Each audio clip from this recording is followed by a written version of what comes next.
Hi guys, magandang gabi sa inyong lahat. Kauuwi ko lang po. Ito po, inasikaso ko yung aking mga papel. Ay salamat naman, dumating na po ang aking Emirates ID. Ito po ang Emirates ng Dubai. At ito naman po ang dating luma kong Emirates ID. Yan. Ito, luma ko na pong Emirates ID. Siyempre, may picture din, di ba? Ayan, pictures. Ayan. Tapos, ngayon, buksan natin itong aking Emirates ID. Ayan, guys.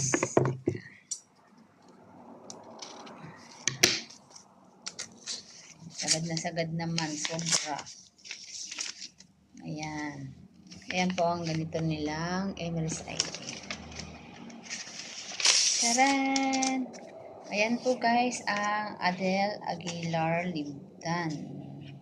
Sarja UAE. Ayan po. Dumating na ang aking bagong Emirates ID. Ayan na po. At ako yung makakauwi na. Ito pa yung mga bagong renyuhan po yan. Tapos syempre, kumuha rin ako ng kontrata. Pero hindi pa po ito. May hinihintay pa po akong ibang kontrata. Ayan. Hindi katulad ito ng dating kontrata. Ngayon, ang liit na ng kontrata. Dati hindi po ganito kalaki yan. Ayan. Syempre, kailangan bago ka umuwi. Lahat to ay dala-dala mo. Meron pa po akong ibang hinihintay. Pero ito po ang kailangan. Yung passport ko hindi ko dala eh. Nandun sa aking manager. Ayan po ang Emirates ID po ng Dubai. Ayan. Ganyan po siya. Ayan. Kaya pwede na ako magbakasyon. See you Philippines! Thank you. Guys, magandang madaling araw sa inyo dyan lahat. Dito po sa Dubai ay madaling araw na po. Sa Pilipinas ay umaga na. Ay, nako guys. Ito po, kailangan ko mag-ayos ng aking bagahe. Linis, natatandaan niyo po ba to guys? Hindi na ako bumili ng aking maleta. Yeah, ito. Ito po ay aking maleta nung araw pa nung nag-Japan pa ako Take note. Yung nag-Japan pa ako hanggang ngayon, hindi ko pa rin siya napapalitan.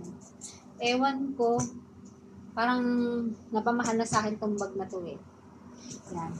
Nung last year na umuwi ako, meron pa siyang pangalan. Para pag hindi ako mawala sa airport. Siyempre, ito meron din akong ganito, basihan na para sa akin. Tapos, ito rin po, oh. Nilinisan ko po ngayon at tatanggalin ko po itong. Dati po ako sumakay nung umuwi ako last year ay sa Cebu Pacific. Ngayon po ay sa Cebu Pacific pa rin po ang aking bagsak. Yan. Kasi ang Philippine Airlines po medyo mahal. Mahal na nga yung ticket ko ngayon eh. Eto guys, 20 kilo lang po ang aking kinuha kasi marami po akong dapat iuwi kaso hindi ko pwede maidala kasi mahal po ang extra baggage. Linisan ko po ito para sa Martes ay aking flight.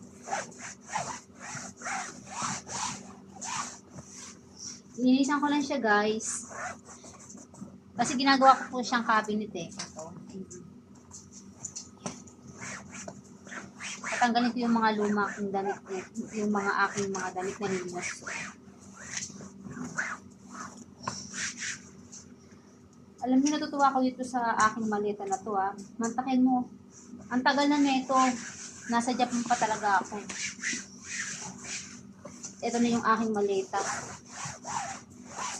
Matibay siya talaga guys. Kasi yung huling-huling maleta na ginamit ko sa Japan dati, pag-akyat namin sa terminal, nawasak po. Nawasak yung gulong. Nawasak yung gulong.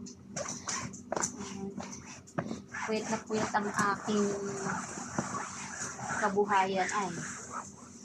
Okay guys, see you in the Philippines. Bye! Thank you for watching.